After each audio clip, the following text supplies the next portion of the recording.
حضرت عبد المطلب رضی اللہ تعالی عنہ کے پشت پر آئے. پھر اس کے بعد نور محمدی صلی اللہ علیہ وسلم حضرت عبداللہ کے پشت پر آتے ہیں. حضرت عبد المطلب ہمارے آقا صلی اللہ علیہ وسلم کے دادا جان ہے.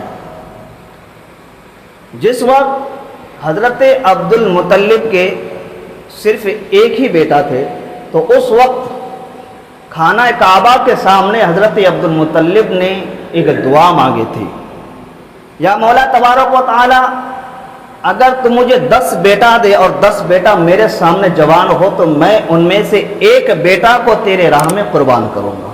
یہ منت مانگی تھی, دعا مانگی تھی. اللہ تبارک و تعالی نے حضرت عبد المطلب کے اس دعا کو قبول کیا. اس دعا کو حضرت عبد المطلب کے اللہ تبارک و تعالیٰ نے قبول کیا. حضرت عبد المطلب کو 10 بیٹا عطا کیا. اللہ تبارک و تعالیٰ نے 10 بیٹا عطا کیا. 10 بیٹوں میں سے آخر میں حضرت عبداللہ پیدا ہوئے جو ہم سب کے آقا مدینے والے مصطفیٰ صلی اللہ علیہ وسلم کے والد محترم ہیں. 10 بیٹے حضرت عبداللہ کے آنکھوں کے سامنے بڑھ کر کے تیار ہوئے اور جوانی میں سب تھے. تو ادھر حضرت عبد المطلب نے دعا مانگے تھے کب؟ جس وقت آپ کا ایک بیٹا تھے, اور دعا مانگنے کے کم سے کم 10 سال, ایک سال کے بعد اگر ایک بچہ پیدا ہو تو 9 سال تو پھر بھی منیمم ہوتا ہی ہوتا ہے. مان کے چلو 10 سال. اب 10 سال ہو چکے تھے. 10 سال میں وہ دعا جو مانگے, جو منت مانگے تھے حضرت عبد المطلب نے, وہ بھول چکے, وہ بھول گئے تھے. تو خواب آیا, اے عبد المطلب تم نے اللہ تبارک و تعالیٰ کے بارگاہ میں ایک دعا مانگے تھے اور منت مانگے تھے کہ اگر اللہ مجھے 10 بیٹا دے گا تو میں ایک بیٹا رائے خدا میں قربان کروں گا. کیا تمہارے مراد پوری نہیں ہوئی؟ تو حضرت عبد المطلب کو یاد آیا کہ میرا مراد تو پورا ہو گیا. میں نے یہ دعا مانگا تھا کعبے کے رب کے سامنے, اب دعا پورا ہوا. خواب میں بشارت ہوتے ہیں. تو حضرت عبد المطلب نے اپنے 10 بیٹے کو جمع کرتے ہیں. 10 بیٹے کو جمع کرتے ہیں اور کہتے ہیں کہ اے میرے بیٹے, میں نے کعبے کے رب کے سامنے میں نے ایک دعا مانگا تھا اور اس دعا میں ایک منت مانگے تھے اور میری منت پورا ہوا. تو بیٹوں نے کہا کیا ہے میرے والد, بتائیں وہ دعا کیا تھی, وہ منت کیا تھی آپ کے؟ کہا کہ اللہ تبارک و تعالیٰ سے میں نے یہ دعا مانگا تھا کہ مولا تم مجھے 10 بیٹا دے گا اور میرے نظر کے سامنے 10 بیٹے جوان ہو تو میں ایک بیٹا تیرے راہ میں قربان کروں گا, اور میں دیکھ رہا ہوں کہ میرا 10 بیٹا موجود ہے. اب یہ بتاؤ کہ کون رائے خدا میں قربان ہونے کو تیار ہے؟ تو 10 کے 10 بیٹے نے کہا کہ ہم سب تیار ہیں رائے خدا میں قربان ہونے کے لیے, جس کو چاہے قربان کر سکتے ہیں. تو حضرت عبد المطلب نے کہا کہ اگر اس کو لیں گے تو وہ برا مان جائیں گے, آخر کیسے منتخب کرے کہ کس کو لے؟ تو حضرت عبد المطلب نے ایک طریقہ آزمایا کہ کوڑا ڈالتے ہیں. سب کے نام پرچے میں لکھا اور نام لکھنے کے بعد ڈالا, اور جس کا نام آئے گا تو اسی کو قربان کیا جائے گا. سب کے نام لکھے حضرت عبد المطلب نے اور سب کے نام کا کوڑا ڈالا. جب کوڑا اٹھایا حضرت عبداللہ کا نام آیا, جس کے پشت میں نور محمدی صلی اللہ علیہ وسلم ہے. لیکن دیکھو نور محمدی کی برکت, وہاں حضرت آدم علیہ السلام جب زمین پر تشریف لے کر کے آئے تھے ایک لغزش کی وجہ سے, لیکن نور محمدی کی برکت سے ان کی دعا قبول ہوئی. حضرت نوح علیہ السلام کی کشتی پانی میں تیرتا رہا لیکن وہ کشتی ڈوبا نہیں. برکت کس کی تھی؟ نور محمدی صلی اللہ علیہ وسلم کی. حضرت یوسف علیہ السلام کو کنویں میں ڈالے, پھر وہاں سے آپ کو ایک قافلہ والوں نے نکالا, پھر مصر کے بادشاہ نے آپ کو قید کر لیا اور آپ کے غلامی میں پھر 12 سال جیل میں رہے, لیکن برکت کس کے؟ نور محمدی صلی اللہ علیہ وسلم کے. پھر وہاں سے وہ بھی نکل کر کے آیا. اور پھر حضرت ابراہیم علیہ السلام جس کو آگ میں ڈالا, لیکن نور محمدی کی برکت سے وہ آگ جنت کے باغوں میں سے باغ بن جاتا ہے. پھر نور محمدی حضرت اسماعیل کے پشت میں آ جاتے ہیں, اور حضرت ابراہیم علیہ السلام حضرت اسماعیل کے گلے میں وہ تیز چھری چلائے, لیکن نور محمدی کی برکت وہ تیز چھری چل نہ سکا. اسی طرح سے اب جو ہے امتحان آتا حضرت عبداللہ پر. اب حضرت عبداللہ کے نام آئے تو باپ نے حضرت عبداللہ کو ذبح کرنے کے لیے لے جا رہے ہیں. مکہ کے بڑے بڑے سردار پریشان ہو گئے, کہا کہ یہ واقعہ اگر پھر دوڑ جائے گی, یہ روایت اگر زندہ ہو جائے گا تو لوگ آگے چل کے اپنے بیٹے کو اسی طرح سے قربان کریں گے۔ اور حضرت عبداللہ کے جو 10 بھائی تھے، ان 10 بھائیوں میں سے حضرت عبداللہ کی سیرت سب سے بہترین تھے، ان کے اخلاق سب سے بہترین، اور حسن و جمال کا کوئی کہنا نہیں، لاجواب حسن و جمالوں میں، اور بہت خوبصورت تھے حضرت عبداللہ۔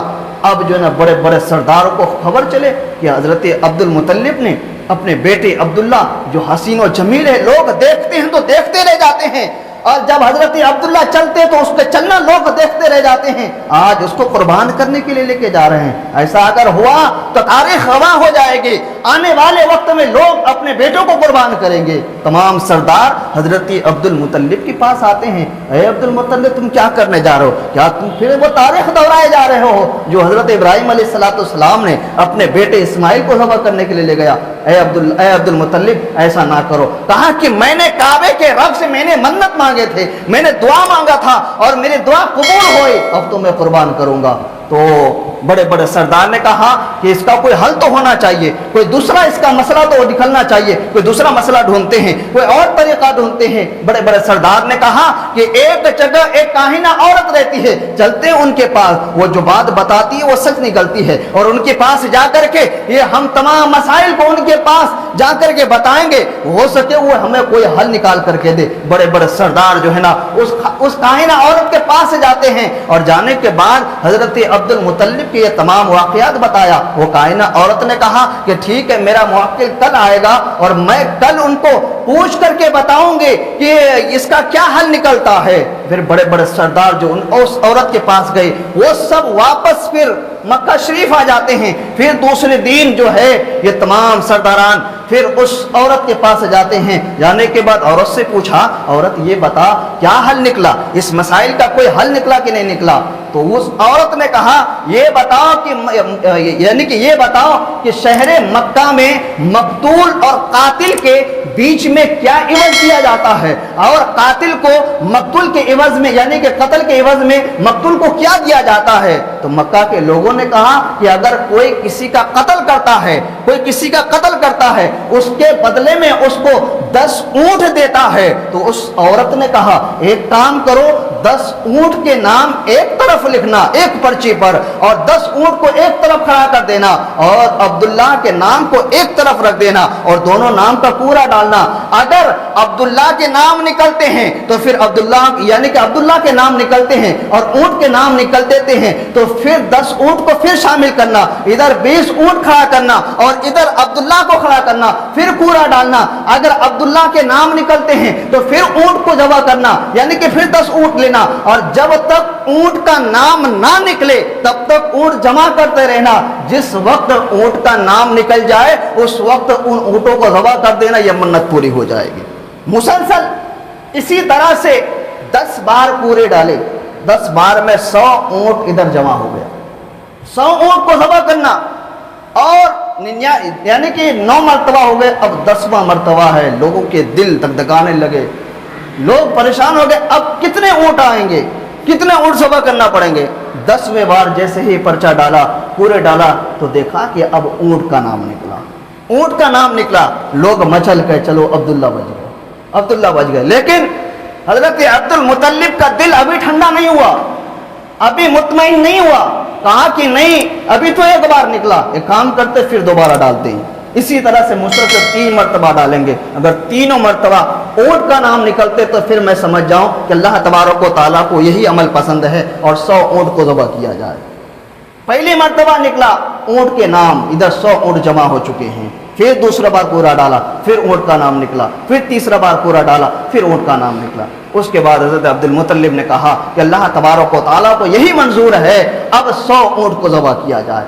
یہاں ادھر حضرت عبد المطلب نے عبداللہ کے نام سے 100 اونٹ ذبح کیے، 100 اونٹ ذبح کیے، لیکن حضرت عبداللہ کے پشت پر اس وقت نور محمدی صلی اللہ علیہ وسلم موجود تھے، اس لیے حضرت عبداللہ کو کچھ نہیں ہوا، کیونکہ اللہ تبارک و تعالیٰ نے ہمارے آقا صلی اللہ علیہ وسلم کے والد جد امجد حضرت ابراہیم علیہ السلام اور حضرت اسماعیل علیہ السلام کا واقعہ پھر یاد دلایا کہ حضور خود فرماتے ہیں کہ میں 2 ذبیحہ کا بیٹا ہوں،